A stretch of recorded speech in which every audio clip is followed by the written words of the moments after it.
खाटू श्याम को भगवान श्री कृष्ण के कलयुगी अवतार के रूप में जाना जाता है। ऐसा कहे जाने के पीछे एक पौराणिक कथा हाथ है। राजस्थान के सीकर जिले में इनका भव्य मंदिर स्थित, जहां हर साल बड़ी संख्या में श्रद्धालु आते हैं। लोगों का विश्वास है कि बाबा श्याम सभी की मुरादें पूर्ण करते हैं और रंग को भी राजा बना सकते हैं। बाबा खाटू श्याम का संबंध महाभारत काल से माना जाता है। यह पांडुपुत्र भीम के पौत्र थे।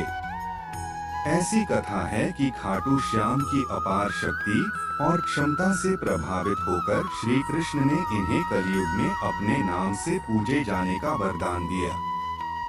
लेते हैं सांस और खाते हैं प्रसाद, यहाँ आज भी राम नाम की माला जप रहे हैं हनुमान। लाक्षागृह की घटना में प्राण बचाकर वन वन भटकते पांडवों की मुलाकात हिडिंबा नाम की राक्षसी से हुआ। यह भीम को पति रूप में प्राप्त करना चाहती थी। माता कुंती की आज्ञा से भीम और हिडिंबा का विवाह हुआ, जिससे घटोत्कच का जन्म हुआ। घटोत्कच का पुत्र हुआ बर्बरीक, जो अपने पिता से भी शक्तिशाली और मायावी था। बर्बरीक देवी का उपासक था। देवी के वरदान से उसे 3 दिव्य बाण प्राप्त हुए थे, जो अपने लक्ष्य को भेदकर वापस लौट आते थे। इनकी वजह से बर्बरीक अजय हो गया था। महाभारत के युद्ध के दौरान बर्बरीक युद्ध देखने के इरादे से कुरुक्षेत्र आ रहा था। श्री कृष्ण जानते थे कि अगर बर्बरीक युद्ध में शामिल हुआ तो परिणाम पांडवों के विरुद्ध होगा। बर्बरीक को रोकने के लिए श्री कृष्ण गरीब ब्राह्मण बनकर बर्बरीक के सामने आए। अनजान बनते हुए श्री कृष्ण ने बर्बरीक से पूछ कि तुम कौन हो और कुरुक्षेत्र क्यों जा रहे हो।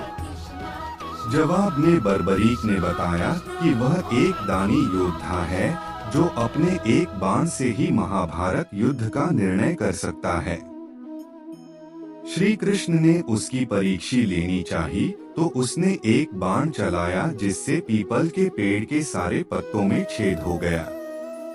एक पत्ता श्री कृष्ण के पैर के नीचे था, इसलिए बाण पैर के ऊपर ठहर गया। लाक्षागृह की घटना में प्राण बचाकर वन वन भटकते पांडवों की मुलाकात हिडिंबा नाम की राक्षसी से हुआ। यह भीम को पति रूप में प्राप्त करना चाहती थी।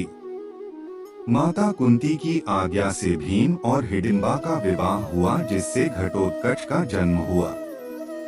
घटोत्कच का पुत्र हुआ बर्बरीक, जो अपने पिता से भी शक्तिशाली और मायावी था। बर्बरीक देवी का उपासक था।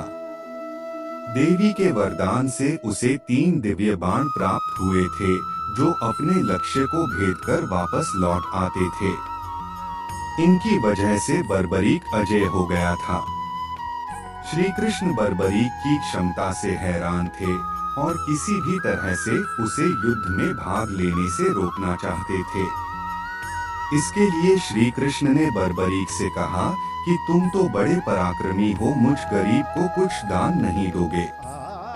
बर्बरीक ने जब दान मांगने के लिए कहा, तो श्री कृष्ण ने बर्बरीक से उसका शीश मांग लिया। बर्बरीक समझ गया कि यह ब्राह्मण नहीं कोई और है, और वास्तविक परिचय देने के लिए कहा। श्री कृष्ण ने अपना वास्तविक परिचय दिया, तो बर्बरीक ने खुशी खुशी शीश दान देना स्वीकार कर लिया।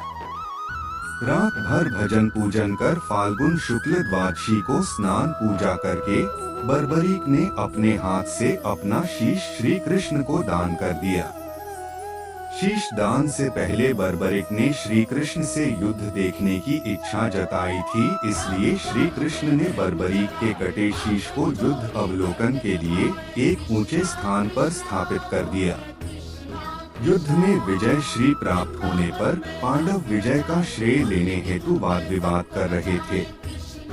तब श्री कृष्ण ने कहा कि इसका निर्णय बर्बरीक का शीश कर सकता है। बर्बरीक के शीश ने बताया कि युद्ध में श्री कृष्ण का सुदर्शन चक्र चल रहा था, जिससे कटे हुए वृक्ष की तरह योद्धा रणभूमि में गिर रहे थे। द्रौपदी महाकाली के रूप में रक्तपान कर रही थी। श्री कृष्ण ने प्रसन्न होकर बर्बरीक के उस कटे सिर को वरदान दिया कि कलयुग में तुम मेरे श्याम नाम से पूजित होगे। तुम्हारे स्मरण मात्र से ही भक्तों का कल्याण होगा और धर्म, अर्थ, काम, मोक्ष की प्राप्ति होगी। स्वप्न दर्शनोपरांत बाबा श्याम खाटू धाम में स्थित श्याम कुंड से प्रकट हुए थे। श्री कृष्ण विराट शालिग्राम रूप में संवत 1777 से खाटू श्याम जी के मंदिर में स्थित होकर भक्तों की मनोकामनाएं पूर्ण कर रहे हैं। प्रत्येक वर्ष होली के दौरान खाटू श्याम जी का मेला लगता है। इस मेले में देश विदेश से भक्तजन बाबा खाटू श्याम जी के दर्शन के लिए आते हैं। इस मंदिर में भक्तों की गहरी आस्था है। बाबा श्याम हारे का सहारा, लखदातार, खाटू श्याम जी, मोरविनंदन, खाटू का नरेश और शीश का दानी, इन सभी नामों से खाटू श्याम को उनके भक्त पुकारते हैं। खाटू श्याम जी मेले का आकर्षण यहाँ होने वाली मानव सेवा भी है। बड़े से बड़े घराने के लोग आम आदमी की तरह यहाँ आकर श्रद्धालुओं की सेवा करते हैं। कहा जाता है ऐसा करने से पुण्य की प्राप्ति होती है। भक्तों की इस मंदिर में इतनी आस्था है कि वह अपने सुखों का श्रेय उन्हीं को देते हैं।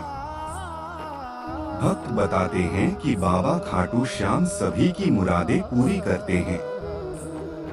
खाटू धाम में आस लगाने वालों की झोली बाबा खाली नहीं रखते हैं।